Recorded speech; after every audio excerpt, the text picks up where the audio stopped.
இதோட வெற்றி கொண்டாடத்தை இதே வெடிசத்து தான் தமிழ்நாடு முழுக்க இன்றைக்கி கேட்டுகிட்டு இருக்க போகுது. இந்த குட் நியூஸோட இன்றைக்கி நம்ம லன்ச் என்னான்னு பார்த்துருவோம். காலையிலே சுட சுட வடித்த சாதம் நல்லா ஒயிட்டாக இருக்குது பாருங்கள்.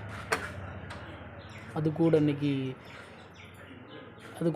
காராமணி, கொள்ளு, மச்சக்கட்டாய் எல்லாம் போட்டு பொரியல் ஒன்று செஞ்சுருக்கேன் நானே. அது கூட பார்த்திங்கன்னா இதை அவிச்ச அந்த தண்ணியை எடுத்து ரசம் வச்சுருக்கேன். இது நானாக பண்ண ரசம்.